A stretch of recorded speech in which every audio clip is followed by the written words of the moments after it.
Buen día, mi nombre es Kevin Vera Loaiza, soy contador público de profesión, especializado en materia de auditoría y control gubernamental y trabajo en el Banco de la Nación.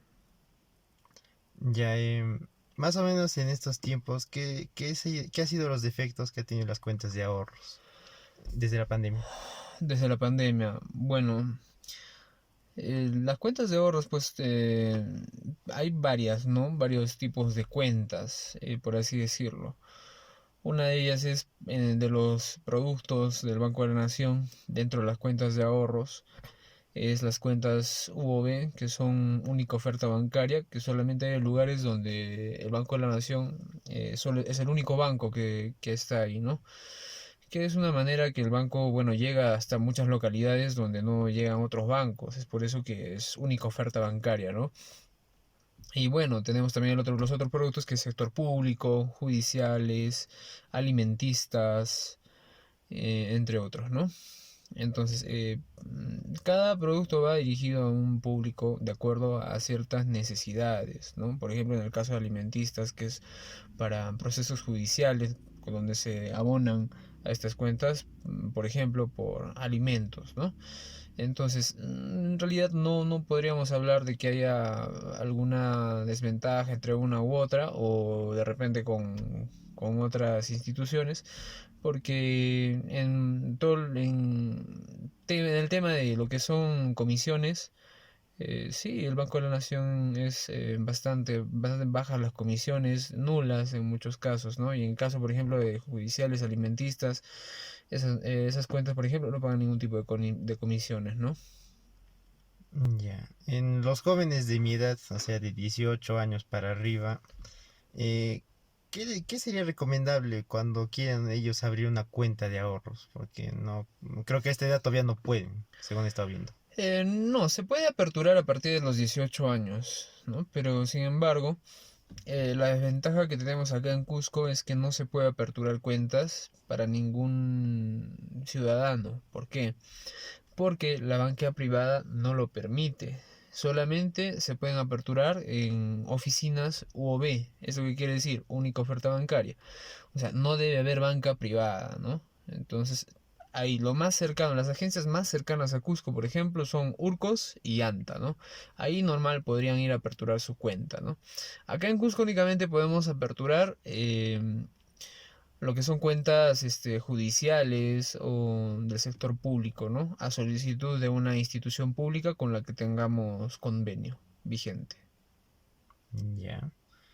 Entonces, en sí, para las personas que son, digamos, un poco mayores de edad, por ejemplo, en mi institución educativa, o sea, en la universidad, hay mayores de edad, por ejemplo, profesores que aún no tenían cuentas de ahorros. Entonces, ¿qué ha sido lo que simplemente se les ha beneficiado o en sí qué ha sido su desventaja con ellos? No es una desventaja en realidad, ¿no? O sea, cualquier ciudadano puede aperturar su cuenta de ahorros UOB en el Banco de la Nación, pero siempre y cuando se haga en una agencia UOB, ¿no? En el caso de acá en Cusco no podríamos aperturarles cuentas, digamos, ¿no? Ni a los estudiantes, ¿por qué? Porque tendrían que ir los estudiantes a Urco Juanta, que son las agencias más cercanas, que son UOB, y en caso de docentes les podríamos aperturar, pero sin embargo, estamos hablando de una universidad privada, ¿no? Y por ende no podemos tener convenios por la naturaleza de ambas instituciones. Entonces por ese motivo no se podría. Pero si bien los docentes desearían una cuenta en el Banco de la Nación, pueden hacerlo aperturando la cuenta únicamente con DNI, sin ningún pago, ni costo adicional, ni depósito, en cualquier agencia UV. Ya. En sí, ¿qué vendría a ser una bancarización? Para que las personas que recién están entrando en este tema les sepan más o menos de qué trata. Claro, cuando hablamos de bancarización estamos hablando, como la palabra suena, de bancarizar, de hacer que todas las operaciones, transacciones monetarias, ¿no? Se realice, se bancaricen, ¿no? Que todo eso se haga mediante los servicios financieros y no estamos hablando exclusivamente del Banco de la Nación, estamos hablando de los bancos, ¿no? Del sector financiero. Entonces, de eso se trata la bancarización. Ya. Entonces, ¿qué recomendación se le daría a los jóvenes de mi edad? Si es que quieren iniciar en todo esto, ¿no? O sea, tipo abrir una cuenta, si es que se debe o si es que no, qué es lo que tiene, qué es lo que se tiene que hacer, qué requisitos. Muy bien, claro. Podrían aperturar, como bien te he estado comentando, es muy bueno. De alguna manera, les es un gran apoyo porque muchos alumnos de la universidad, yo mismo cuando estudiaba en la universidad, me depositaban porque no trabajaba, perdón, no estudiaba en el mismo lugar de donde yo soy. Entonces, me depositaba mi madre en esos tiempos, entonces algo, ¿no? Para poder ayudarme con la universidad.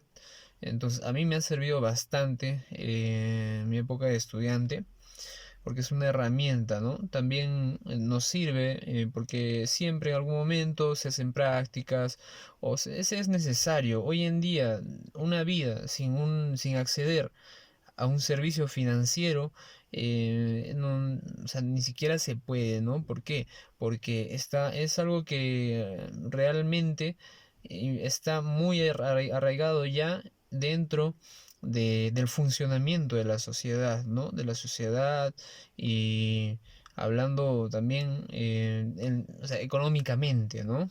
Eh, Todo está casi ya bancarizado. Bueno, no todo, no hay muchas cosas. Por ejemplo, los mercados se siguen haciendo transacciones no bancarizadas, ¿no? Pero sin embargo pueden y ya estamos en vías, ¿no? Justamente me comentabas lo que es prepandemia y pospandemia. Las operaciones que se hacen ahora en línea, ya sea por las aplicaciones de Yape, Plin, ¿no? Tunki, todas esas aplicaciones funcionan con una tarjeta, con una cuenta. Entonces, sea de la institución que sea, es recomendable que tanto personas ¿no? que están más o menos entre los 18 y 25 años, como demás, es sumamente necesario e indispensable contar con una cuenta, ¿no? Con una cuenta de ahorros, ya sea en el sector público, en el Banco de la Nación o en la banca privada, ¿no? Esa sería una recomendación que yo les daría a los estudiantes de tu universidad. Bueno, correcto. Entonces, un placer haberte venido a entrevistar. En sí, entonces ya más o menos con esto podemos decir de que ya tienen que estar preparados porque, ¿no? Como has dicho, en el pre-pandemia es muy diferente al que ha sido post-pandemia. Ahora es más digital y es más sencillo que antes. Ahora se puede manejar de forma digital, a distancia, y es más sencillo para todas las personas en sí. No solamente para los alumnos, sino para personas de mayor edad que no conocen mucho de tecnología, pero ya se están acoplando. Por ejemplo, también entre mi familia, ¿no? Que mi abuelo antes no manejaba bien la tecnología, ahora ya más o menos le sabe, ya más o menos ya sabe hacer sus transacciones así en línea. Entonces ha beneficiado bastante.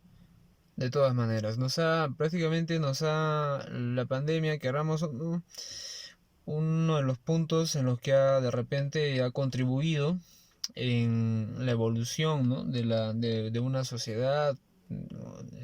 En la parte económica, es que ha impulsado y ha obligado a que los peruanos y en todo el mundo, que no estábamos o no teníamos conocimiento del uso de este tipo de aplicaciones o que nos daba miedo, porque también el miedo, el temor a ser víctimas de fraude electrónico, ¿no? Víctimas de phishing y todo eso,